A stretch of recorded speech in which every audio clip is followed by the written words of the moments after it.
안녕하세요. 저는 40대 초반 여자입니다. 지금까지 살면서 인생 경험을 그래도 많이 했다고 생각했는데, 그건 제 착각이었다는 걸 이번 일을 통해 많은 걸 느끼게 되었습니다. 누구나 드러내지 말아야 할 비밀이 한 가지씩은 가지고 있을 텐데요. 그 비밀이 누군가에겐 득이 될 수도 있지만, 또 누군가에겐 독이 될 수도 있기 때문에 아무리 가족이라 할지라도 비밀은 혼자만 알고 있는 게 제일 현명한 방법이라고 저희 부모님께서 누누이 말씀하셨어요. 그래서 저 또한 항상 제가 가지고 있는 것들을 전부 드러내지 않고 살아왔었어요. 과거에는 사람들을 너무 잘 믿어서 제가 상처를 받았던 적이 너무나도 많았었기 때문에 나이를 먹을수록 오히려 숨기게 되는 일들이 점점 많아지더라고요. 남편과 결혼을 하게 됐을 때도 모든 걸 보여주지 않았어요. 그게 독이 될 수도 있겠다 싶어 비밀을 유지하고 있었습니다. 시간이 지나면 남편이 알게 될 수 있는 상황들이 너무 많았지만 그래도 제가 직접 모든 걸 알려주고 싶지는 않았어요. 부부로 살면서 모든 걸 알아야 된다고는 하지만 지금 현재의 모습을 남편이 진심으로 사랑해 주길 바라고 있었던 것 같습니다. 시기를 좀 늦추고 싶었고 나중에 서로의 신뢰가 좀 더 쌓였을 때 솔직해지고 싶었어요. 사랑하는 사람에게 상처를 받고 싶지 않았던 일종의 자기 방어 같은 거였죠. 사람은 누구나 돈 앞에서는 변한다는 걸 지금까지 살아오면서 끊임없이 봐왔기 때문에 숨기고 싶었던 것 뿐이었어요. 그리고 이런 제 결정이 남편과 결혼 생활하는 동안 정말 잘한 선택이었다는 걸 알 수 있었습니다. 저는 40대가 넘어서야 남편과 결혼을 했어요. 그 전에 몇 번 문턱까지 간 적은 있었지만 인연이 아니었는지 결혼까지는 가지 못했었죠. 그러다 보니 마음의 문이 닫혀버려 남자를 만나는 것보다 자기 개발에 힘써 왔었는데 사람 일 한 치 앞도 모른다고 남편과 인연이 돼서 결혼식까지 올리게 되었습니다. 남편은 저와 동갑의 초혼이 아닌 재혼이었어요. 결혼 1년 만에 이혼했다는 말을 들었었죠. 성격 차이였다고 하지만 정확한 내막은 말해주지 않았어요. 과거에 안 좋았던 일들을 굳이 꺼내고 싶지 않았던 저는 더 이상 알려고 하지 않았죠. 시모는 저를 처음 봤을 때 탐탁치 않게 보셨는지 마음에 안 들어 하셨지만 남편도 이미 혼기가 한참 지난 나이였던지라 결혼을 허락해 주셨고 별 탈 없이 부부 관계를 잘 유지해 가고 있었어요. 그런데 결혼한 지 얼마 되지 않아 시댁에 모임이 있었을 때 조용히 식사를 하던 도중 충격적인 광경을 목격해 먹던 음식을 뿜어버리는 일이 있었어요. 왜? 내가 여기서 밥 먹고 있는 거 보니까 속 터지니? 당신 때문에 밥 먹다 체하겠어. 이혼을 그렇게 원하면 당신이 어머님한테 직접 말씀드리면 되잖아. 예, 갑자기 밥 먹다 말고 그게 무슨 말이니? 이혼이라니? 너희 내가 알지 못하는 안 좋은 일이라도 있었던 거야?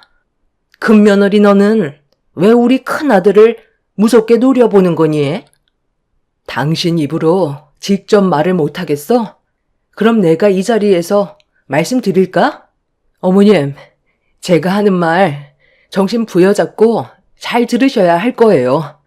저 인간이 글쎄 그동안 다른 여자를 만나고 있었어요. 그런데 그 여자 품에 아이가 안겨져 있더라고요. 회사 사람들과 회식하러 간다던 사람이 옆에 여자를 끼고 아이까지 있는 모습에 처음에는 아닐 거라고 생각했는데 그 뒤를 몰래 따라가 보니 그 여자의 뒤를 따라가 집으로 들어가더니 한참의 시간이 지나도록 집 밖으로 나오지 않더라고요. 제가 상상했던 일들이 아니길 바랬는데 저 인간이 글쎄 나올 때는 여자의 품에 안겨져 있던 아이를 안고 밖으로 나오더니 조만간 저와의 결혼 생활을 정리하고 돌아오겠다면서 품에 안겨있던 아이한테 시선을 떼지 못하더라고요. 정말 아니라고 믿고 싶었는데 저 나쁜 놈이 저와 제 아이를 두고 다른 여자를 만나 또 다른 아이를 낳았다는 사실에 집안이 한바탕 난리가 났었어요. 정말 이혼하자는 말이 목까지 차올랐지만 제 아들 건우는 아직까지 아빠가 바람 피웠다는 사실을 모른 채 제일 좋아하는 사람을 아빠로 꼽고 있는데 어떻게 이 사실을 건우한테 알려줄 수가 있겠어요. 아직 한창 어린 나이에 저희가 이혼한다고 하면 얼마나 큰 충격을 받겠냐고요. 그래서 정리하라고 했는데 뭐라고 하는지 아세요? 15년을 함께한 저와의 관계를 끊어내고 그 여자한테 가겠다고 하더라고요. 바람은 저 인간이 폈는데 왜 제가 이혼하자는 말에 고민을 해야 되는 거죠? 제가 원하는 거 전부 다 주겠대요. 그 불려우 같은 여자한테 푹 빠져서는 헤어나오지 못하고 있길래 우리 건우는 어떻게 할 거냐고. 아빠라고 이 세상에서 제일 좋아하는데 조금의 감정도 없냐고 하니까 뭐라는 줄 아세요? 제가 알아서 키우래요. 자기는 새로 꾸린 가정에 집중하고 싶다면서 자기 아들을 버리겠다잖아요. 지금 이 상황 어떻게 생각하세요? 당신이 더는 여자로 느껴지지 않으니까 다른 여자한테 눈이 돌아가는 거지. 어차피 이렇게 된 거 잘 됐네. 하루빨리 갈라서고 각자 갈 길 가자고. 네가 얼마나 못나게 행동했으면 일을 이렇게까지 크게 만들었겠니? 나도 하나부터 열까지 마음에 드는 구석이 하나도 없는데 내 아들은 오죽했겠어? 어머님, 지금 제가 잘못한 게 아니잖아요. 저 나쁜 놈이 먼저 가정을 깨버렸는데 왜 저한테 뭐라고 하세요? 그동안 얼마나 열심히 살아왔는지 아시잖아요. 내 아들 보고 나쁜 놈이라니? 네가 그간 못나게 행동을 했으니까 내 아들이 다른 여자한테 눈길을 돌린 거지. 손바닥도 마주쳐야 소리가 나듯이. 너한테도 문제가 있었으니까 이런 일이 벌어진 건데 지금 누굴 탓하는 거야? 그리고 오늘 오래간만에 모여서 밥 먹는 자리인데 먹다 체하게 이런 큰일을 꼭 지금 꺼냈어야 속이 후련했니? 쥐뿔도 없는 집안 며느리로 받아들여줬으면 내 아들의 아내로서 최선을 다했어야지. 누가 봐도 너를 남자로 생각하지 여자로 보겠니? 형님의 입에서 나온 말도 충격이었지만 누가 봐도 아주버님이 잘못을 했는데 시몬은 형님의 편을 들어주지 않고 오히려 더 함부로 막말하시는 모습에 입을 다물지 못하고 있었어요. 가족 모두가 둘러앉아 식사를 하던 도중 형님의 한마디에 집안 전체가 순식간에 아수라장이 되었고 형님의 편은 아무도 없었습니다. 아주버님은 조금의 감정도 없이 자기 아들을 2번 다시 안 보겠다며 본처를 버리고 상간녀를 택했다는 것과 그동안 알지 못했던 아주버님의 또 다른 모습들이 할 말을 잃게 만들었습니다. 남편은 제가 옆에 있어서 그런지 아무 말도 하지 않고 묵묵히 형님 내외를 지켜보고만 있었어요. 시부모님은 모든 잘못이 형님에게 있다면서 집안 내조를 잘하지 못한 이유로 아주버님이 다른 여자에게 눈을 돌린 거라며 위자료는 꿈도 꾸지 말라고 오히려 형님에게 압박을 가했어요. 결국 목소리가 커지기 시작하더니 시몬은 형님이 대든다며 머리채를 잡았고 돌이킬 수 없는 상황들로 이어져 버리게 되었습니다. 아무리 생각해도 이건 아닌 것 같아 저는 자리에서 벌떡 일어나 형님의 편에 서서 아주버님의 잘못을 추궁했어요. 제가 돌발 행동을 보이자 집안 분위기는 순식간에 조용해지더니 저를 가만히 지켜보시던 시모가 어이가 없다는 표정으로 저에게 화를 내셨어요. 그리고 결혼 이후 처음으로 남편에게 실망하는 일이 생겼습니다. 누가 봐도 이건 아주버님이 잘못을 한 건데 왜 형님한테 덮어 씌우려고 하시는 거예요? 제가 형님 집에 몇 번 가봤는데 가정을 위해 최선을 다하는 모습들을 봤었다고요. 아주버님은 뒤에서 열심인 형님을 여자로 느껴지지 않는다는 이유 하나로 다른 여자와 바람을 피우고 아이까지 만들었으면서 잘못이 없다고요? 너 지금 어른들 대화하는데 껴서 뭐 하자는 거니? 우리가 잘못을 했다고 하면 그만한 이유가 있는 거지? 어디서 지금 큰 며느리 편을 들고 있어? 재수 씨, 상황 파악이 안 되는 것 같은데. 다들 건우 엄마가 잘못했다고 하는데 여기서 이런 식으로 나오면 곤란하지. 편 들어주는 것 보니 너도 재수 씨랑 결혼 생활 오래 못할 것 같다. 어머니, 어차피 이렇게 된 거 하루빨리 정리하고 새 며느리 들이세요. 어차피 어머니도 저 사람 마음에 안 들어 했잖아요. 형님은 눈물을 흘리면서 시댁에서 뛰쳐나가 버렸고 그제서야 상황이 어느 정도 진정이 됐지만 저는 그때 한마디도 거들지 않았던 남편의 행동에 기분이 상했었고 좋지 않은 분위기 속에 저희 부부도 집으로 돌아왔지만 서로가 말 한마디 하지 않았어요. 그렇게 침묵이 흐른 지 몇 시간 정도 지났을 때 남편이 먼저 저에게 말을 붙여왔습니다. 그때 당시 기분으론 대화조차 섞고 싶지 않았지만 남편이 뱉은 어이없는 한마디에 화가 머리끝까지 올라와 화를 내며 소리를 질렀어요. 당신 방금 나한테 뭐라고 그랬어? 내가 너무했다고? 그 상황을 보고도 그런 말이 나와? 아주버님이 바람을 피우고 아이까지 출산을 했어.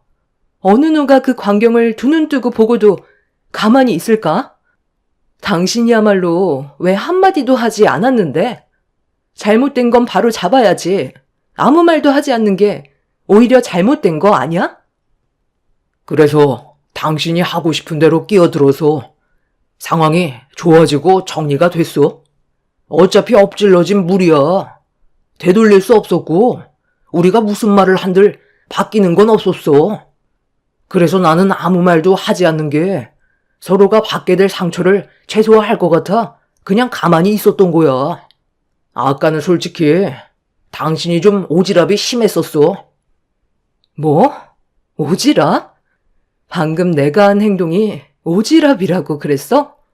상식적으로 누가 잘못을 했는지 뻔히 보이는데 어떻게 나한테 그런 말을 할 수가 있어? 그러니까 왜 쓸데없이 나서서 상황을 더 안 좋게 만들어? 그냥 가만히라도 있었으면 당신이 상처받게 될 일을 없었잖아. 당분간 나서지 말고 조용히 있어. 그동안 내가 알던 당신이 아닌 것 같아서 너무 낯설게 느껴지는데 이런 모습이 원래 당신 진짜 모습이었던 거야? 어떻게 나보고 조용히 있으라는 말이 나와? 그럼 거기에서 형수님이 잘못한 게 아니고 우리 형이 잘못을 했기 때문에 형수님한테 위자료를 줘야 된다고 우리 부모님한테 대들어야 된다는 거야? 잘못을 했으면 용서를 구하고 그에 따른 정신적 손해배상을 해줘야 되는 건 당연한 건데 시부모님이 틀린 말을 하시면 당연히 자식인 당신이 바로 잡아줘야지. 남편은 자식 입장에서 부모님한테 상처를 드릴 수 없다며 제 말을 조금도 들어주려 하지 않았어요. 무조건 상황을 악화시킨 원인 제공자가 저라고 오히려 더 크게 화를 내고 있었습니다. 대화 자체가 되지 않아 목소리는 점점 더 높아졌고 이런 남편의 모습을 처음 보게 된 저로선 당황할 수밖에 없었어요. 그렇게 저희 부부는 끝내 해결된 거 하나 없이 서로에게 상처만 남긴 채 각방을 사용하게 되었습니다. 그날 이후 한동안 대화조차 섞지 않을 정도로 부부관계에 금이 가기 시작했고, 형님 내외는 끝내 이혼 소송까지 갔지만 법적으로도 형님의 손을 들어줬는데 시댁 식구들은 끝까지 인정하지 않고 버티다가 결국 형님에게 법이 청구한 위자료를 줄 수밖에 없었습니다. 평소에도 시모는 형님의 집안이 잘 살지 못한다고 항상 불만을 제기하더니 끝내 내쳐버리는 일까지 만들게 되었지만 인정받지 못하는 집안에 온갖 상처받으면서 사는 것보단 차라리 이혼하는 게 여러 가지로 현명한 방법인 것 같아 보였어요. 그동안 결혼 생활하면서 형님과 상당히 가까워졌었고 서로 마음이 맞아 좋은 관계를 유지하고 있었는데 아주버님의 무책임한 행동 하나로 그동안 가정을 위해 열심히 살아왔던 형님의 마음에 비수를 꽂은 아주버님을 더 이상 보고 싶지 않았어요. 그리고 남편과의 관계에서도 균열이 생기게 되면서 또 다른 모습을 봐버렸고 각방 생활을 유지하면서 관계 회복에 전혀 노력을 하지 않으려는 남편에게 실망을 하게 된 저는 앞으로의 부부 생활을 이어나가는 게 힘들 것 같다는 생각에 시간이 지날수록 점점 더 확고해지고 있었습니다. 그리고 이런 상황에서 시모가 저희 부부에게 할 말이 있다며 시댁으로 급하게 부르시길래 찾아뵈었고 좋지 않은 분위기 속에 시모가 먼저 침묵을 깨는 한마디를 하셨습니다. 저는 그 말에 당황스러웠지만 당장 거절을 할 수도 없는 상황이었어요. 지금 그쪽 집안이 잘난 거 하나 없으면서 내 아들을 인정해주지 않고 있다. 아무래도 경제적인 능력이 많이 부족하다고 생각하는지 아이까지 떠넘겨 버린 상태라 네가 좀 도와줬으면 하는데 지금 가지고 있는 다세대 건물에 빈집이 남아있으면 내 아들이 새 큰 며느리와 새로 시작할 수 있는 보금자리로 만들어주면 어떻겠니? 이혼을 하면서 위자료에 재산 분할까지 하다 보니 돈이 좀 부족해서 그런 거니까 자리 좀 잡히게 되면 다시 안정적인 삶을 살아갈 수 있을 테니 그 전까지 네가 좀 도와줬으면 좋겠다. 지금 내 품에 안겨있는 이 아이가 엄마 없이 혼자 자라는 건 너도 원치 않을 거 아니야. 이런 상황 받아들이기 싫겠지만 이 아이를 위해서라도 네가 먼저 선행을 베풀어 줬으면 하는데 그럼 그렇게 알고 있으마.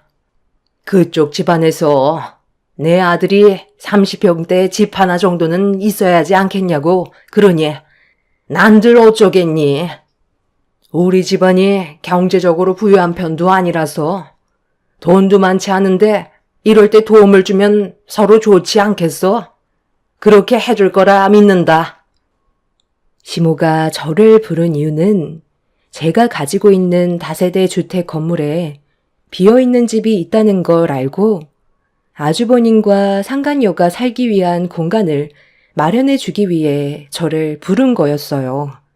상간녀의 부모가 아주버님과 부적절한 관계라는 것도 알게 됐지만 사위로 인정을 해주지 않았고 거기에 더해 아이까지 떠넘겨 버렸으니 시부모 입장에서는 상당히 난감한 상황이었죠.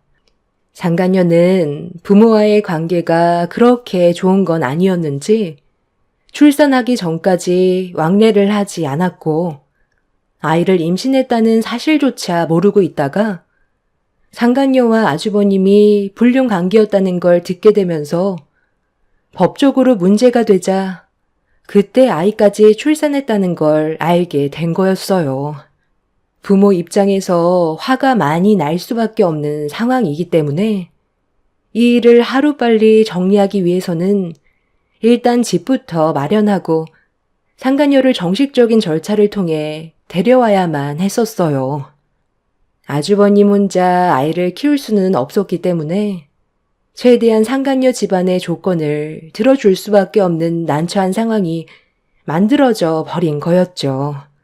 저도 이런 문제로 인해 어떻게 해야 할지 고민을 할 수밖에 없었습니다. 아주버님을 보면 조금도 도와주고 싶지 않았지만 시모의 품에 안겨있는 아이는 죄가 없기 때문에 저 또한 생각할 시간이 필요했어요. 그래서 저도 고민을 해봐야겠다는 말을 하게 됐는데 제 말을 듣고 있던 남편이 갑자기 화를 내며 얼굴을 붉혔습니다. 당신이 지금 우리 집안보다 좀 더 산다고 우리 가족 무시하는 거야? 어떤 상황인지 뻔히 보이는데 일단 급한 불부터 꺼야 되는 게 우선 아니야? 어떻게 고민을 해보겠다는 말을 할 수가 있어? 당신 말대로 부적절한 관계라곤 하지만 그래도 형은 정형수와 법적으로 이혼을 했고 그에 따른 위자료와 재산 분할까지 전부 다 끝냈는데 고민할 필요가 뭐가 있는 거야? 이 아이가 불행한 삶을 살았으면 좋겠어? 당신이 원하는 게 그거야? 비어있는 집 잠깐만 살게 해달라는 건데 박박하게 나올 필요 없잖아. 당신이 우리 집안의 가족이 되었으면 좋든 싫든 해주는 게 맞다고 생각해. 일단 눈앞에 보이는 일부터 저리 하자니까. 그래, 내 아들 말이 맞다. 이 아이가 무슨 죄가 있겠니? 네가 그래도 좋은 마음으로 도와준다면 나중에 분명 좋은 일이 생길 거다. 베풀면 배로 돌아온다잖아. 제가 오죽하면 고민을 해보겠다는 말을 하겠어요. 어떤 일들이 있었는지 두 눈으로 전부 다 보게 됐는데 아주버님한테 좋은 감정이 없는 건 당연한 거잖아요. 그리고 당신은 그동안 이 일로 인해 나한테 한마디 말도 안 하고 관계 회복을 하려는 노력도 조금도 하지 않다가 아주버님한테 문제가 생기니까 내가 받은 상처들을 먼저 풀어줄 생각은 안 하고 어떻게 아주버님 외부터 먼저 해결해 달라고 할 수가 있어? 당신부터 순서가 틀렸는데 나한테 좋은 말이 나오길 바라는 건 문제가 있는 거 아니야? 저도 할 말은 해야 될 것 같아 그동안 상처받았던 거에 대해 털어놨어요. 시모는 묵묵히 제 말을 들어주시더니 급한 불부터 끄는 게 우선이라고 생각하셨는지 저에게 그동안 미안했다고 말씀하시면서 남편이 잘못한 부분에 대해서도 사과하라며 눈치를 주셨습니다. 남편도 마지못해 어쩔 수 없이 저에게 미안했다는 말을 했지만 진심이 우러나오는 말투는 아닌 것 같아 기분이 전부 풀린 건 아니었어요. 어찌됐든 아이가 눈에 밟혔기 때문에 저는 아주버님한테 월세를 받는 식으로 집을 제공해 주었습니다. 그렇게 아주버님이 집이 마련이 되자 상대방 부모가 허락을 하셨는지 상간녀와 다시 시작을 하게 되었고 정말 기분이 내키지는 않았지만 아이가 불쌍해 어쩔 수 없이 당분간은 집을 제공해 주기로 결정할 수밖에 없었습니다. 그런데 제가 도움을 줬으면 어느 정도 약속을 지켜야 하는데 아주버님은 저에게 줘야 될 월세를 계속 미루더니 어느새 3개월 지나 밀리게 되었고 이 일로 인해 기분이 좋지 않았던 저는 시모에게 문제를 털어놨어요. 시모는 아주버님이 주겠다고 약속을 했으니 기다려보라고 했지만 제가 봤을 때 저에게 밀린 월세를 줄 마음은 전혀 없어 보였어요. 이런 상황이 지속이 되자 제 감정은 점점 더 안 좋아지고 있었는데 전 형님한테 연락이 왔어요. 잘 지내고 있는지 안부차 전화를 했길래 그동안 어떻게 지내고 있는지 궁금했던 저는 전 형님과 만나게 되었습니다. 몇 달 만에 보게 된 형님의 몰골은 상당히 어두워 보이길래 안 좋은 일이라도 있냐고 물어보니 아주버님과 이혼을 했을 때 이 소식을 듣게 되신 전 형님의 어머님이 식당 일을 하시다가 그동안 많이 힘드셨는지 갑자기 혈압으로 쓰러지시면서 건강 상태에 문제가 생겨 많이 어려운 상황에 놓였다는 걸 알게 되었죠. 앞으로 지속적인 병원비와 여러 가지로 들어가게 될 돈들이 많아져서 고민이 많다는 말을 들었을 때 그냥 지나치고 싶지 않았어요. 그래서 조금이라도 도움을 베풀어 주고 싶어 부모님께 전화를 걸었어요. 전영님이 안정적인 삶을 살 수 있도록 도와주고 싶은 마음이 우러나와 제 몸이 먼저 움직이게 되었죠. 그렇게 전영님의 사정을 부모님께 전부 말씀드리자 한남동에 괜찮은 집 하나가 있다면서 아이가 성인이 될 때까지 전세보증금을 최대한 낮춰 올려받지 않으시고 제공을 해 주시겠다는 말을 해 주셨어요. 부모님께서는 진심으로 도움이 필요한 사람들이 있을 땐 고민하지 말고 도와주라고 하셨었는데 그날 저는 부모님이 보이신 행동에 감사함을 느끼게 되었죠. 전 형님은 저희 부모님의 도움을 받지 않겠다고 거절을 했지만 형님이 잘 되는 모습을 보고 싶었던 저는 저희 부모님의 도움을 기회로 생각하면 좋을 것 같다며 좋게 대화를 풀어나갔어요. 너무 큰 호의를 받게 된 것 같아 미안하다면서 제 앞에서 눈물을 보인 전 형님의 모습에 저 또한 눈시울이 붉어졌었죠. 그렇게 한남동에 70평대 전원주택으로 이사를 하게 된 형님은 가족들과 안정적인 보금자리를 가지게 되면서 삶의 여유를 찾을 수 있었습니다. 그렇게 집안 정리가 어느 정도 되고 나서 형님은 저희 가족에게 고마움을 표하고 싶다며 집들이를 하게 되었고 그런 걸 원하지 않았지만 무조건 거절하는 것도 예의는 아닌 것 같아 혼자서 아이도 보고 병간호를 해야 하는 전형님이 안쓰러워 제가 시간을 내어 집들이 음식 만드는 걸 도와줬어요. 그렇게 저희 부모님과 함께 분위기 좋은 식사 자리를 끝낸 뒤 다른 약속이 있으셨던 부모님께서는 먼저 돌아가셨고 저도 그날 어느 정도 긴장을 했었는지 피곤하기도 해서 전영님 집에서 하루 자고 가는 게 좋을 것 같아 그날 남편한테 집에 들어가지 못할 것 같다고 문자를 보냈어요.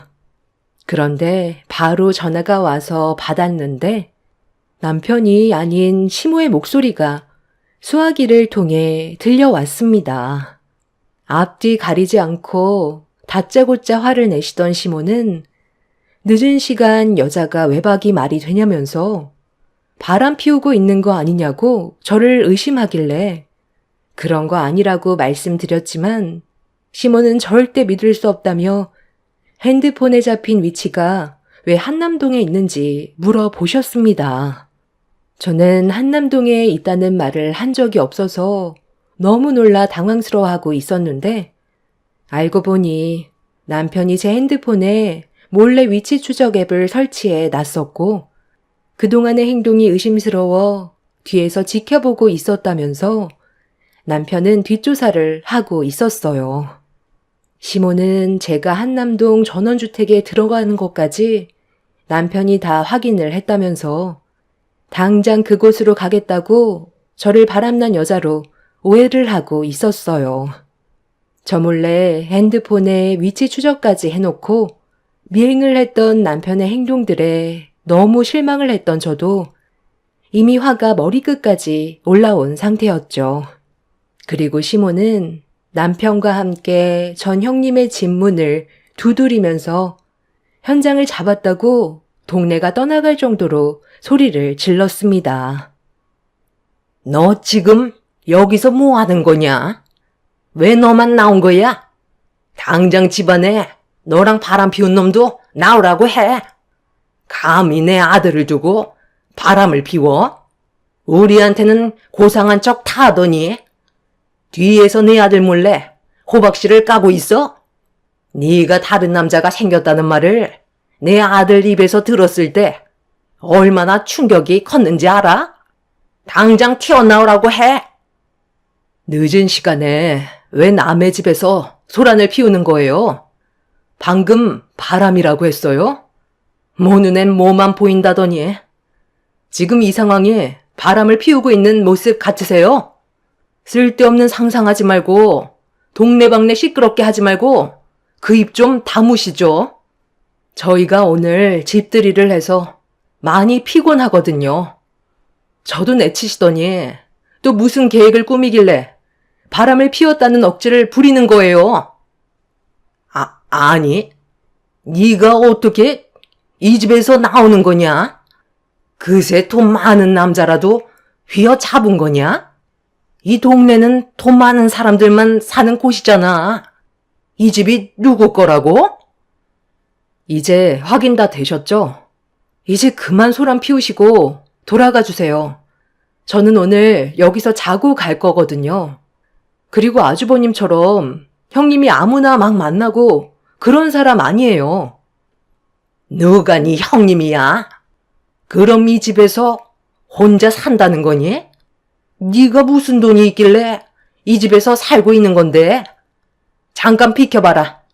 내가 직접 집 안으로 들어가서 확인 좀 해봐야 되겠다. 왜 남의 집에 함부로 들어가시려는 거예요? 허락 없이 들어가는 건 주거 침입죄인 거 모르세요? 당신은 보고만 있을 거야? 어머님 모시고 당장 돌아가. 너는 집 놔두고 왜 여기서 찬다는 거야? 오늘 건우엠이랑 긴히 대화 좀 해야 할 것 같으니까 너는 격떨어지게 하지 말고 찜질방에서 자던지 아니면 집으로 돌아가든지 해라. 우리 큰며느리 건우애미가 그동안 무슨 일이 있었는지 이 시애미한테 얘기해 줄 수 있겠니? 그래도 우리가 함께한 세월이 있는데 이렇게 등 돌리는 건 너무 정없잖니. 서로 좋은 게 좋은 거라고. 오해가 쌓인 건 풀면 되는 거고 이 넓은 집에서 너랑 건우만 사는 것도 너무 낭비 아니겠어? 내 큰아들이 비록 너한테 잘못을 저지르긴 했지만 그건 지금 당장이라도 바로잡을 수 있으니까 일단 우리 들어가서 못했던 대화 좀 하는 게 어떨까? 왜요? 제가 이 집에서 사니까 갑자기 어떻게 된 건지 많이 궁금한가 봐요? 당신 원래 이런 성격 아니잖아요. 진짜 가지가지하네요. 더 할 말 없으니 그만 가세요. 신고하기 전에. 그리고 하나 말해드릴 게 있는데요. 이 집 제 소유가 아니라 동서 부모님이 소유하고 계신 집이에요. 제가 도움을 받아서 제공받게 된 거고요. 아니 무슨 말도 안 되는 소리를 하고 있어? 내가 작은 며느리가 어떤 집안인지 전부 알고 있는데 다세대 건물 하나 있는 것 빼곤 보잘것없는 집안인 거 알고 있거든. 그래서 저한테 격 떨어진다는 말을 하신 거예요? 그러는 어머님 집안은 어떤데요? 아주버님은 바람나서 저러고 있고 이 사람은 저를 믿지 못해서 미행이나 하고 있는데 어느 집안이 더 격이 떨어질까요? 저보고 찜질방에서 자라고요? 당신 아들이나 데리고 찜질방으로 가세요. 이 집 저희 부모님이 형님한테 제공해준 집이에요. 내 집 두고 어딜 가요? 3개월째 새밀린 잘난 장남이나 데리고 가세요. 호의를 베풀었으면 적어도 약속은 지켜야죠. 계약은 파기할 테니 집에 있는 짐 당장 다 빼주세요. 당신 자식이 저지른 일들 전부 껴안고 살아가시고 저도 이 사람과 그만 끝내겠습니다. 그동안 정말 많이 고민해 봤는데 살면 살수록 실망만 더욱더 커지네요. 주거 침입죄로 신고하기 전에 당장 여기서 나가세요. 당신들과는 정말 끝이야. 시모는 뒤늦게야 사태 파악을 했지만 이미 배는 떠나가 버렸고 남편도 많이 놀랐는지 오해해서 미안하다고 좋게 풀어가려 했지만 제 마음은 이미 등을 돌려버린 상태라 시모와 남편의 말은 제 귀에 들어오지 않았어요. 뒤늦게야 저를 놓친 거에 대해 땅을 치며 후회했지만 이미 돌이킬 수 없는 결과였고 저는 3개월간 밀린 월세를 뒤늦게야 받아낸 뒤 계약을 파기했고 아주버님은 상간녀와 아이를 데리고 좁아터진 시댁에 들어가서 살게 되었죠. 남편은 저와의 관계를 다시 회복하려고 노력을 했었지만 그건 저를 원하는 게 아닌 눈앞에 보이는 저희 집안의 재력이었어요. 이런 일을 겪게 되다 보니 부모님께서 항상 저에게 하셨던 말씀이 더욱더 크게 다가왔어요. 모든 걸 다 드러내는 건 오히려 좋지 않다는 걸 확실하게 알 수 있었습니다. 만약 저희 집안이 재력이 있다는 걸 미리 알게 됐더라면 시댁 집안은 저를 함부로 대하지 않았었겠죠. 이래서 사람은 겉모습만 보고 판단하면 안 된다고 하나 봐요. 그 사람과는 짧은 결혼 생활이었지만 저는 이번 일을 통해 인생 경험을 제대로 하게 되었습니다. 진실한 사람은 처음과 끝이 항상 똑같지만 그렇지 못한 사람은 결국 거짓된 마음이 드러난다는 걸 알 수 있었습니다. 앞으로 이번 일을 발판 삼아 더욱더 현명하게 처신할 수 있을 것 같습니다. 떠나간 배를 붙잡으려고 아직까지 저희 부모님 집에까지 찾아오는 그 집안 사람들을 보니 참 한심스럽기만 합니다. 제 사연 들어주신 분들께서는 언제나 상대방을 대할 때 진실한 마음으로 다가가시길 바랍니다. 감사합니다. 안녕하세요. 저는 38살에 7살 딸과 바쁘게 잘 살고 있는 여자입니다. 현재 부모님 일손을 도와주며 함께 살고 있어요. 남편과 결혼하고 정말 열심히 살아왔는데 어쩌다 이렇게까지 되어버린 건지 너무 가슴이 아픕니다. 신혼부부였을 때 남편은 저희 집에서 살고 있었어요. 부모님이 장어집을 운영하고 계셨거든요. 그래서 저는 계속해서 부모님 일을 도와드려야 했어요. 남편은 처음엔 일반 회사를 다니고 있었지만 제가 임신을 하면서부터 나중에 남편이 저희 집 일을 도와주고 싶다며 일을 배우길 원했어요. 부모님께선 쉬운 일이 아니기 때문에 원래 하던 일을 계속해서 하라고 얘기하셨지만 고집을 부리며 일을 배우고 싶다고 지속적으로 설득을 해서 원하는 대로 한번 해보라며 일을 알려주기 시작했습니다. 처음 일을 배우게 되면 원래 자신이 하던 일이 아니라서 몸에 긴장이 되고 무리를 하잖아요. 며칠 일해보더니 생활 패턴이 바뀌게 되니까 몸살이 나더라고요. 그 정도는 예상하고 있었어요. 전에는 9시까지 출근하면 되고 사무실에서 커피 한잔 하면서 여유 부리며 아침을 시작했던 반면 부모님이 운영하시는 장어집은 새벽같이 일어나서 새로 들어오는 장어 받고 청소하고 장사 준비를 해야 하기 때문에 점점 지치게 되었죠. 무리하지 말라고 얘기했지만 무슨 이유 때문인지 몸살이 나도 무조건 나갔어요. 미련하게 행동하는 모습이 솔직히 보기에는 좋지 않았습니다. 저희 부모님도 괜히 눈치가 보이기 시작하셨는지 처음에는 이것저것 가르쳐주면서 일도 잘 시키더니 남편의 몸이 망가지는 모습을 지켜보고 있는 게 상당히 불편하셨나 봐요. 그래서 일주일이 지나고 아빠가 다시 얘기했어요. 이 일을 대체 왜 배우려고 하는 건가? 평생을 컴퓨터만 붙잡고 있다가 갑자기 내 가게를 도와주겠다는 진짜 이유가 뭐야? 지금 엄청 무리하고 있는 거 자네도 잘 알지? 몸살이 난 상태에서 나와봤자 일에 방해만 되지 크게 도움이 되지 않네. 오늘은 일단 들어가고 몸 좀 회복되면 그때 다시 나오는 게 좋을 것 같은데 계속해서 일을 하겠다면 하루 이틀 할 것도 아닌데 몸 관리 잘해서 쭉 가는 게 좋지 않겠나? 장어집 그냥 만만하게 봐서는 절대 안 되는 일이야. 자네도 몸으로 느끼고 있잖아. 아내도 임신했고 모자란 인원 직원 1명 더 구하시면 되지만 나중에 아내가 장어집 물려받게 된다면 그때 어차피 저도 일을 도와줘야 하잖아요. 그래서 일을 배워보기로 결심하게 된 거예요. 아버님께서 얘기하신 대로 저는 평생을 컴퓨터만 붙잡고 있었는데 아무래도 운동신경이 부족해서 몸에 무리가 많이 왔겠죠. 1달, 2달 지나면 좋아질 거니까 너무 걱정하지 마세요. 무리해서 나오는 건 몸에 빨리 익숙해져서 조금이나마 도움이 되고 싶어 그랬습니다.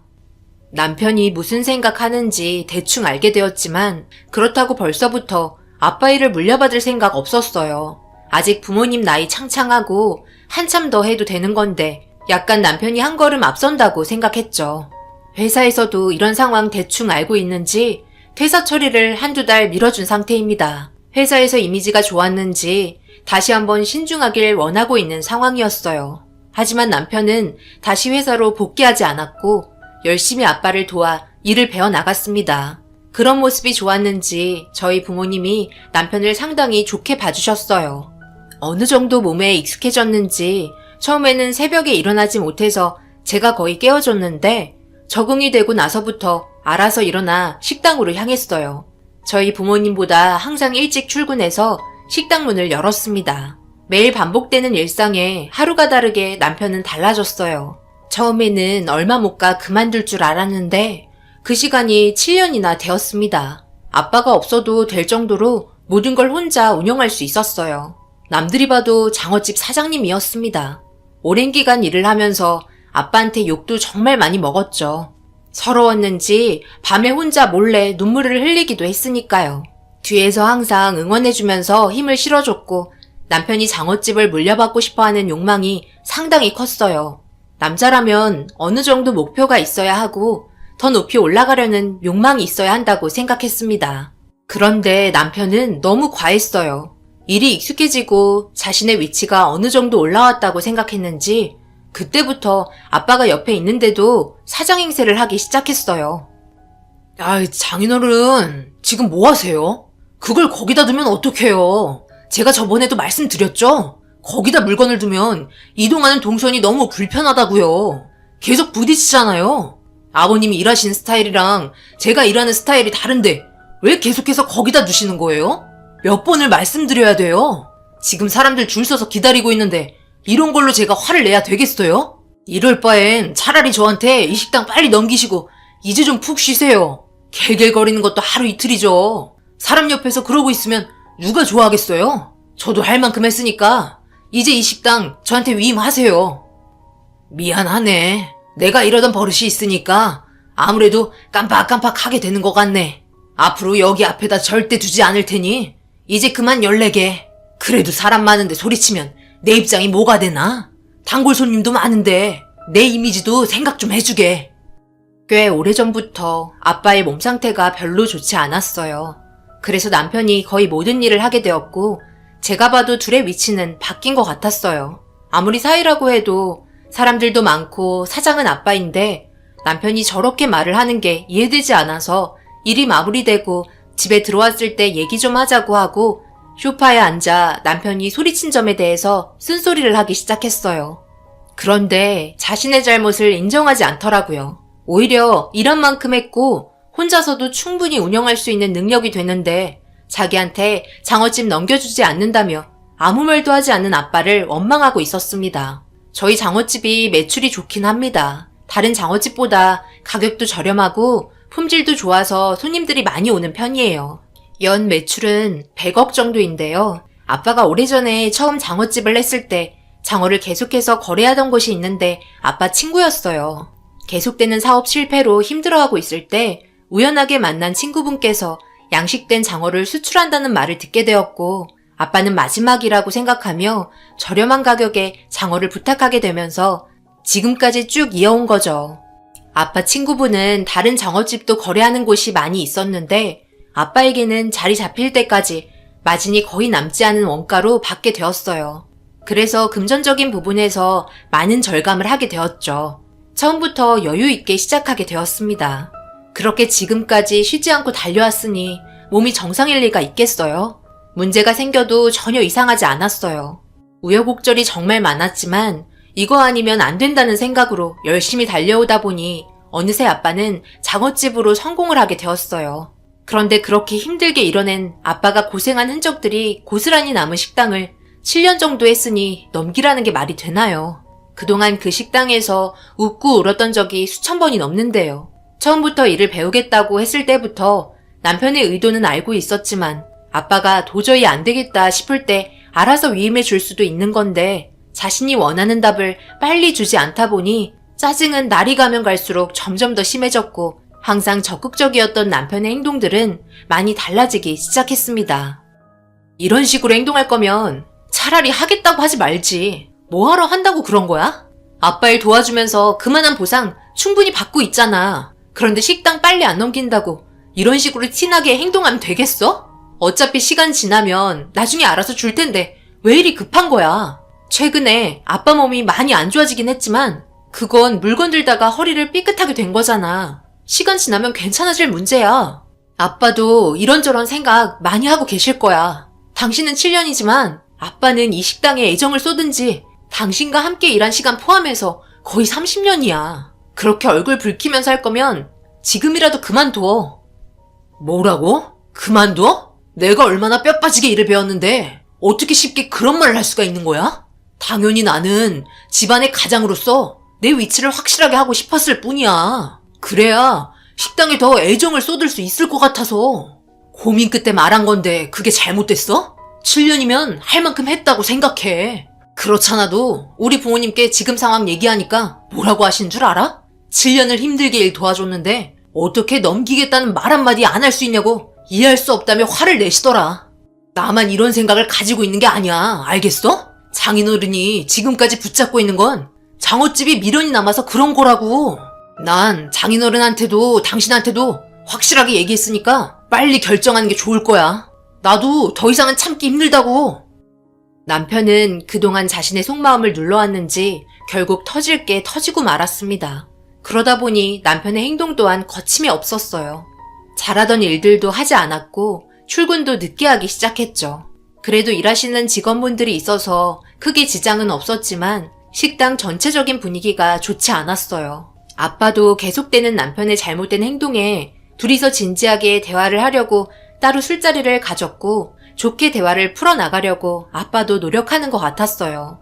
하지만 남편은 그동안 말하지 않고 마음속으로만 가지고 있었던 응어리들은 쉽게 풀리지 않았습니다. 결국 타협점을 찾지 못했죠. 아빠는 어차피 나이 먹으면 누군가는 해야 하기 때문에 사위인 남편에게 주려고 했었다며 좋게 얘기했지만 그때 넘기나 지금 넘기나 다를 게 뭐가 있냐고 반박하면서 당장 넘겼으면 한다고 못 박았어요. 결국 아빠와 남편과의 관계는 같이 일한 지 7년 만에 깨지고 말았습니다. 아빠는 남편과 좋게 해결하려고 정말 많이 노력했어요. 7년 동안 남편이 보여준 모습은 누가 봐도 최선을 다했고 땀 흘리며 열심히 일하는 모습에 직원분들도 인정할 정도였으니까요. 그런데 남편이 그렇게까지 일을 한 이유는 충격적이게도 뒤에서 모든 걸 조종하고 있었던 시어머니의 계획이라는 걸 알게 되었죠. 남편과 아빠와 좋지 않은 상태로 상황이 끝난 걸 알게 되자 다음날 시어머니 식당으로 찾아오셨어요. 그것도 하필 사람 제일 많은 시간인 점심시간에요. 예, 너희 바깥서돈 어디 있어? 내가 이런 걸로 여기까지 찾아와야 하는 거야? 너는 누구 편인 거냐? 네 애비 편이냐? 아니면 평생을 함께해야 할 네 남편 편인 거냐? 너도 참 이해가 안 된다. 뒤에서 네가 밀어줘야 너희 아빠가 마음이 바뀔 거 아니야? 1, 2년도 아니고 장어집에 바친 시간이 7년이다. 그런데 그런 수고 다 무시하고 결국 넘기지 않겠다는 거야? 넘기고 안 넘기고는 저희 아빠가 결정할 문제이지 제가 판단할 문제는 아닌데요. 그리고 지금 점심 장사 시간인데 사람 많을 때 오시면 무슨 대화가 되겠어요. 나중에 다시 오세요. 집에서 놀고 먹고 있는 어머님 아들이랑 같이 시간 보내고 오시던지요. 우리 아빠가 뭘 잘못했길래 이런 식으로 행동하시는 거예요? 맨날 좋게 좋게 얘기하니까 저희가 물로 보이세요? 적당히 선을 지킬 줄 아셔야죠. 이런 식으로 행동하시는 게 오히려 역효과를 가져온다는 거 몰라요? 일손 거들어 주시던가 아니면 나중에 다시 오세요. 지금 아빠 너무 바빠서 나올 시간도 안 돼요. 욕심이 과하면 독이 되는 거 잘 아시죠? 아버님 아무 문제 없이 사업하시다가 일을 더 크게 벌리셔서 한순간에 망하셨잖아요. 뭐든지 신중할 필요가 있는 거예요. 그 말이 끝나자마자 어머님 제 머리채를 잡더니 말 다 했냐며 장어집 자기 아들에게 넘기라고 생떼 부리기 시작했어요. 결국 식당에 있던 손님들 장어 먹다가 머리채 잡힌 제 모습을 보고 말았죠. 아빠는 손님들께 양해를 구하고 시어머니 데리고 뒷간으로 끌고 갔어요. 영업방해로 신고한다며 화를 내기 시작하셨고 시어머니는 이러려고 자기 아들 장어집에서 일 시킨 거 아니라며 울분을 토해내고 있었습니다.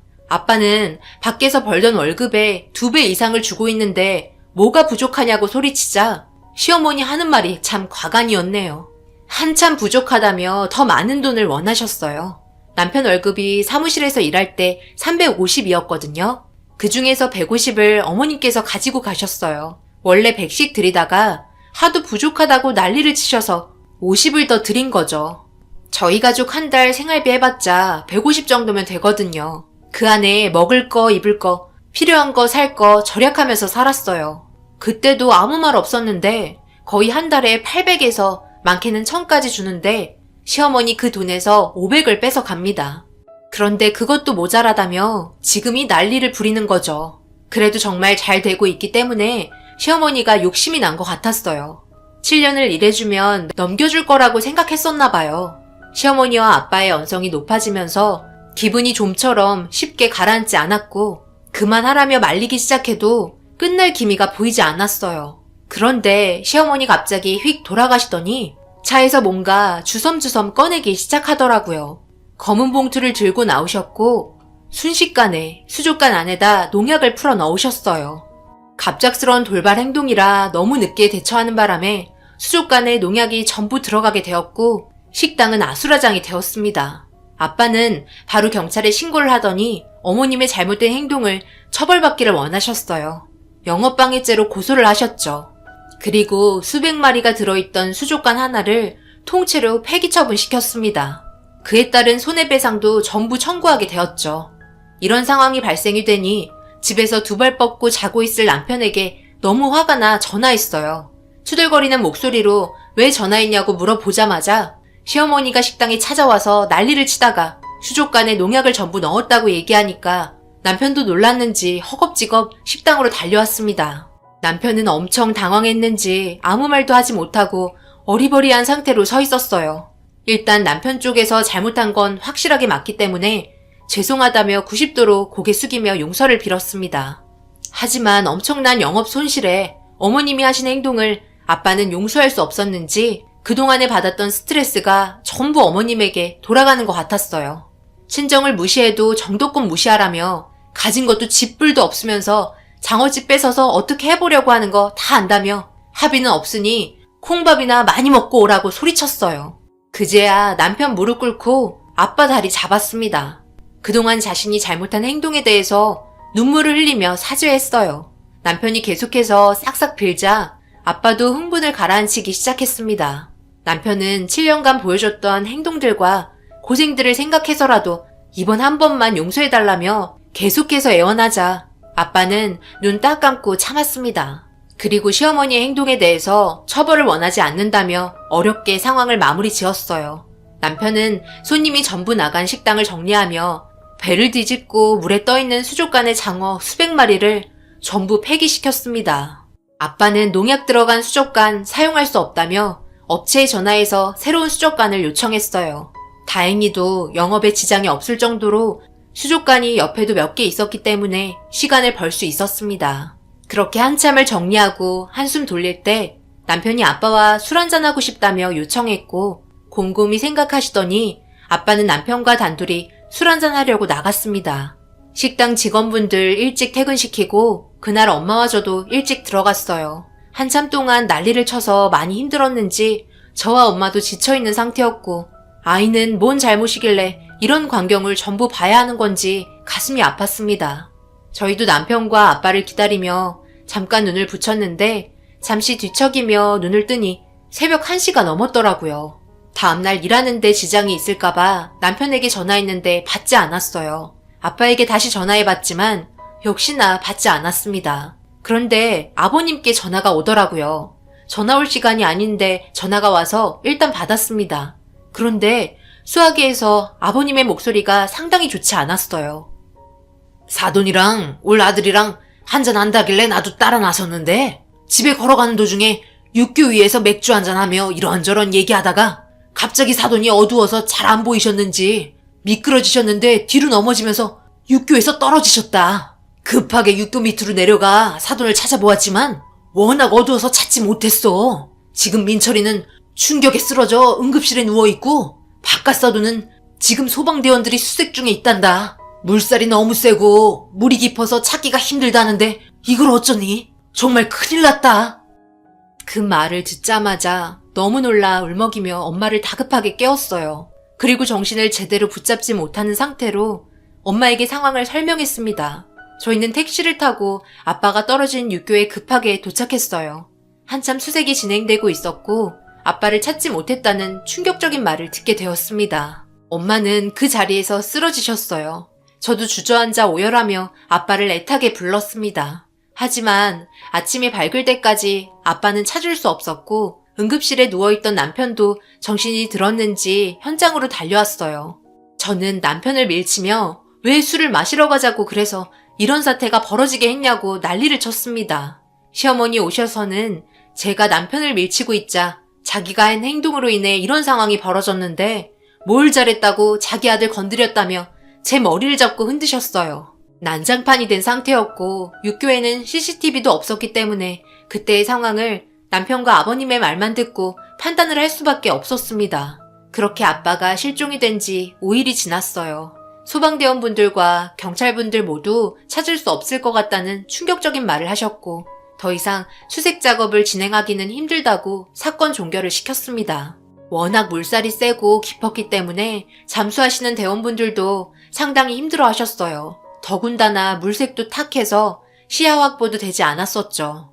남편은 저에게 다가와 장례를 치르는 게 어떻겠냐고 조용히 말을 붙였고 저는 아빠가 세상을 떠났다고 받아들일 수 없기 때문에 남편의 말에 대꾸도 하지 않았습니다. 그렇게 한 달의 시간이 흘렀어요. 남편은 예전처럼 식당을 열심히 운영하고 있었습니다. 아빠가 없어서 그런지 자기가 하고 싶은 대로 인테리어도 바꾸고 자리도 변경하면서 7년 동안 일할 때보다 더 적극적인 모습을 보여줬어요. 엄마는 멍하니 그 모습을 바라보고만 있었습니다. 저도 의욕이 사라진 상태라 제정신이 아니었어요.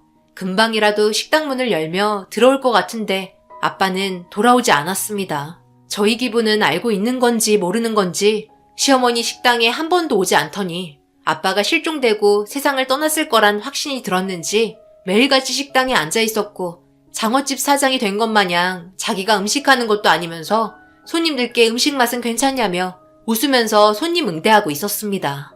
분위기가 저희가 꼭 얹혀있는 것 마냥 피해를 주고 있는 것 같았어요. 아빠가 없다고 그새 다시 본색을 드러내는 시댁이 꼴보기 싫어 남편에게 이혼하자고 얘기했어요. 이유야 어찌되었든 시어머니가 그때 안 왔더라면 남편이 술 한잔 하자고 말하지 않았더라면 이런 일은 발생되지 않았으니까요. 그런데 남편은 술 먹자고 해서 따라온 사람이 잘못한 거 아니냐며 되려 큰소리치기 시작했고 앞으로 식당은 자기가 관리할 거라면서 아직 식당이 엄마 손에 쥐고 있다는 걸 알면서도 억지로 밀어붙이고 있었어요. 그런데 시어머니 갑자기 엄마에게 다가가 친한 척 말을 붙이더라고요. 아빠가 세상 떠나신 것에 대한 슬픔을 아파하더라고요. 사람 인생 언제 어떻게 될지 모르는데 일을 어쩌겠어요. 받아들여야지. 계속 이렇게 살면 패인데요. 이제 그만 잊어버리시고 다시 새삼 시작하시면 되는 거지. 우리끼리 싸워서 뭐해요? 좋은 거 하나 없잖아요. 말 나온 김에 오늘 저랑 술 한잔 어때요? 제가 한 떡 쏠 테니까 코가 삐뚤어질 정도로 취하고 속에 있는 거 눈물로 다 토해낸 다음날부터 우리 다시 시작하자고요. 산 사람은 살아야 할 거 아니에요. 너는 우리 아들이랑 마무리하고 집으로 곧장 들어가거라. 알겠니? 엄마는 정신이 정말 나간 상태라 아무 말도 하지 않았고 표정에 변화도 없었어요. 저는 그런 엄마가 걱정돼 괜찮다며 술은 사양하겠다고 얘기했습니다. 그런데 계속해서 시어머니 술을 강요하셨고 남편도 덩달아 분위기 좀 맞춰주라며 저에게 화를 내기 시작했어요. 그래서 싫다고 강하게 얘기하면서 식당에서 나왔습니다. 저는 엄마를 부축해서 차에 태운 다음 저희 집으로 향했어요. 엄마 혼자 집에 있으면 안 될 것 같았거든요. 그렇게 집에 도착해서 아이 재우고 엄마도 옆에 누워서 잠이 들었습니다. 집안에 기둥이 없어지니 한순간에 모든 게 무너지는 것 같았어요. 아빠가 너무 보고 싶어 눈물이 마르지 않았습니다. 그날 식당 문이 닫히고 한참이 지났는데도 남편은 집에 들어오지 않았어요. 아무래도 이런 분위기 보고 싶지 않아 들어오기 싫었겠죠. 그래도 아이가 아빠 기다리다가 잠들었는데 얼굴은 비춰야 하는 거 아닌가요? 앞으로 어떻게 대처를 해야 할지 고민이 많았습니다. 다음날 변호사를 만나서 이 일에 대해 처리해야 할 방법을 알아봐야 할 것 같았어요. 아침이 밝자마자 아이와 엄마를 데리고 일단 식당으로 향했습니다. 그런데 아버님도 와 계시더라고요. 카운터를 보고 계셨어요. 시어머니 테이블 청소하고 있었고 남편은 직원분들에게 이것저것 시키며 점심 준비를 하고 있었습니다. 너무 화가 치밀어 오르더라고요. 도저히 그 모습을 보고 싶지 않아 다들 나가시라며 난리를 쳤습니다. 아빠가 없는 것뿐이지 식당은 우리 거고 당신들에게는 권리가 없다면서 경찰에 신고한다고 얘기하니까 한다는 말이 가족끼리 어려울 때 도와줄 수 있는 거 아니냐며 도와준다는 식으로 말을 이어나가면서 되려 저를 이상한 사람 취급하고 있었어요. 그리고 뒤이어 손님들이 한두 분씩 몰려들더니 저를 무시한 채 손님 응대를 하고 있었습니다. 저는 강하게 나가야 할 것 같아 손님께 아직 오픈 전이라며 죄송하다고 다음에 오시라며 돌려보냈어요. 그리고 시부모님과 남편을 밖으로 밀어내려고 안간힘을 썼지만 되려 저를 밀치고 있었습니다. 오랜 세월 함께 일한 직원분들도 이건 아니라고 생각했는지 제 편을 들어주셨고 장어집은 순식간에 아수라장이 되었죠. 시어머니 자기가 생각한 대로 잘 되지 않자 열받으셨는지 물건을 집어던지기 시작했어요. 그런데 그때 형사분들이 소리치면서 그만 싸우라며 들어오셨습니다. 갑자기 형사분들이 들어오셔서 분위기는 순식간에 조용해졌고 아버님은 왜 왔는지 물어보기 시작했어요. 그런데 남편 이름을 부르더라고요. 당황한 듯 대답을 했고 형사 한 분이 남편 팔목에 수갑을 채웠습니다. 시어머니 너무 놀랐는지 뭐 하는 거냐고 소리치자 형사분께서 아버님에게 다가가 이름을 물어봤고 곧바로 수갑을 채웠어요. 저희는 무슨 상황인지 몰라 멍하니 바라보고 있는데 뒤에서 문을 열고 아빠가 들어왔습니다. 한 달 반 만에 아빠의 모습을 보게 된 순간 폭풍 오열을 하며 눈물을 흘렸어요. 아빠는 괜찮다며 저와 엄마를 안아주었고 뒤이어 엄청난 말을 듣게 되었습니다. 남편과 술을 마시는데 갑자기 아버님이 찾아오셨고 몇 시간 동안 아빠에게 무리해서 술을 먹이려고 하길래 감당하기가 너무 힘들어 거부를 하려고 잠시 화장실에 다녀온 사이 아버님과 남편이 서로 담배를 태우며 진지한 대화를 이어나가고 있었지만 아빠가 다가오는 모습을 보고 급하게 말을 마무리 짓더니 자연스럽게 아빠와 대화를 이어나가면서 육교에 다다랐고 중간쯤 도착하자 남편과 아버님이 계획했던 일을 저지르고 말았던 겁니다. 너무 놀란 아빠는 물에 떠내려가면서 당황했는지 허우적거렸고 다행히도 밑에서 캠핑을 하고 있던 분들이 아빠를 발견하고 밧줄을 이용해 구해줬다는 충격적인 말을 듣게 되었어요. 그런데 왜 바로 알리지 않았냐고 물어보니 아버님과 남편의 행동이 의도적이었지만 아무런 증거도 없고 해명할 길이 없어 몸을 숨겼다며 확실한 증거를 확보했을 때 그때 오려고 했다고 얘기하셨습니다. 남편과 아버님은 자주 술을 마셨는데 돌아오지 않는 아빠에 대해서 많이 불안하셨는지 술만 먹으면 그때의 상황을 계속해서 대화를 하고 있었고 육교에도 몇 번을 찾아가는 행동을 보였습니다. 그런 장면을 사람을 고용해 전부 증거물로 남겨놓고 있었어요. 그런데 더 충격적인 건 처음부터 모든 걸 계획했던 건 시어머니였어요. 제가 엄마를 데리고 집에 갔을 때 시부모와 남편이 식당 문을 닫고 직원을 퇴근시킨 다음 근처 맥주집에서 대화를 나누던 도중 모든 게 시어머니의 지시대로 상황을 만들어갔다는 걸 미행하던 심부름센터 직원이 녹음된 파일을 건네주면서 알게 되었고 시부모님은 아빠가 만에 하나 돌아왔을 경우까지 계획하고 있었습니다. 모든 대화가 녹음된 파일과 사진 영상 등 아빠는 서류 봉투 안에 있던 자료를 전부 털어 보여줬고 시어머니까지 수갑을 채우게 되는 충격적인 사건을 겪게 되었습니다. 이런 결과를 들었던 형사분들도 경악을 하셨고 결국 시댁 식구 모두 법적 처벌을 피하지 못했어요. 계획적으로 모든 걸 꾸몄던 시댁 식구 모두 동일한 형벌을 받게 되었고 정신적인 피해와 영업에 대한 손실 등 국내에 손에 꼽힐 정도로 유명한 변호사를 선임해 벌을 줄 수 있는 모든 걸 접목시켰고 셋 다 눈물을 흘리더니 자신의 잘못을 뉘우친다고 말했지만 그때는 돌이킬 수 없었습니다. 모든 진실이 밝혀지고 저희는 운영하던 장어집을 처분했어요. 그리고 더 이상 식당 일은 하지 않았습니다. 앞으로 어떻게 될지 모르지만 현재는 마음 편히 휴식을 가져야 할 때인 것 같아 아빠는 뒤도 안 보고 처분하셨어요. 남편과도 이혼 절차는 모두 끝이 났기 때문에 앞으로 얼굴 볼 일 없을 거고 징역을 살면서 자신의 잘못을 충분히 뉘우치며 살았으면 하는 바람입니다. 그동안 정신적으로 정말 많이 힘들었는데요. 아빠가 다치지 않고 무사히 돌아오셔서 저희 곁에 있다는 것만으로도 하늘에 감사합니다. 제 사연 들어주신 분들 항상 힘내시고 좋은 일 가득하시길 바랍니다. 감사합니다.